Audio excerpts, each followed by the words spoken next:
যাও গিয়ে ডিউটি করো। স্যার প্লিজ, আর পারছি না, আর সম্ভব নয় স্যার। আর কতক্ষণ ধরে করবো?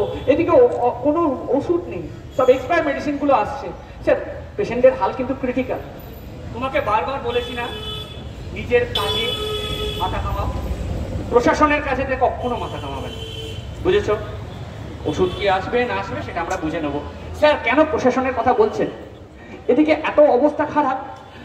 স্যার প্লিজ, আজকে আর পারবো না। এই দাঁড়াও, তুমি তো তোমার এক্সাম প্রিপারেশন ফিটা জমা দাওনি? হ্যাঁ, ওই 15, ওটা না দিলে কিন্তু পরীক্ষা বসতে হবে না। স্যার এক্সাম প্রিপারেশন ফি বলছেন কেন? বলুন না কাটমানি। আমি 15 লাখ টাকা দেবো না, থাকলেও দেবো না। অন্যায়ভাবে আপনারা টাকা চাইবেন ইয়ার কি? তার চেয়ে বরং পেশেন্টের ব্যাপারগুলো একটুখানি দেখুন। কি করছেন স্যার? পেশেন্টের অবস্থা যে খুব ক্রিটিক্যাল, তারা যে মরে যাবে। আবার তুমি বাজে কথা বলছো। যাও ডিউটিতে যাও, কিছু হবে না, ফিটা দাও।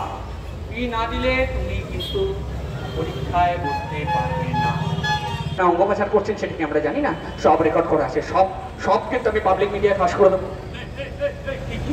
কি করছো? হ্যাঁ, ফাঁস করে দেবে? ঠিক আছে, ওটাকে ডিলিট করো, পাস করো, তারপর চেম্বার খুলে বসো। সরকারি চাকরিতে কটা টাকা চেম্বার করো, আমি সেটিং করিয়ে দেবো। সেটিংয়ে আমাদের হাত মারাত্মক। ঠিক আছে, হ্যাঁ রাখ। খেলা হবে, খেলা হবে। ঝিঙে বেচা মাছ শিখাতে 1000 টাকা সোনা,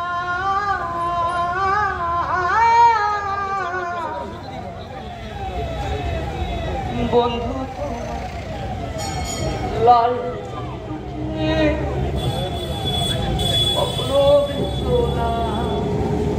আমার তো আমার স্বপ্ন বেচেনি জীবনের স্বপ্নটা চোখাদের জন্য সব থেকে বড় দাম দিয়েছি, নিজের জীবন দিয়েছি। আমরা কি করে তার লড়াই? We demand justice! We demand justice! We demand justice! কি হচ্ছে কি? রাস্তা বাজিয়ে পরিবেশন করছেন, মাইক ব্যবহার করার অনুমতি কে দিল আপনাকে? আজ নেই, কম নেই, যান ফেরত যান। সরি স্যার, আমরা ফেরত যাব না। আমরা তোমার বিচার চাই।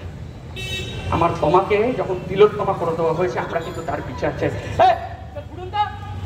আরে আওয়াজ করেন, বেশি কথা বলুন না, থানা ভরে দেবো। হ্যাঁ, আপনি চাইলেই গুলি করে আমায় মারতে পারেন, কিন্তু আপনার গুলিতে যে আমি মরে যাবো এটা নিশ্চিত নয়। এটা ঠিক, আমরা মরতে ভয় পাই। এখন বেশি নিয়ম দেখাচ্ছি, আমরা মরতে ভয় পাই।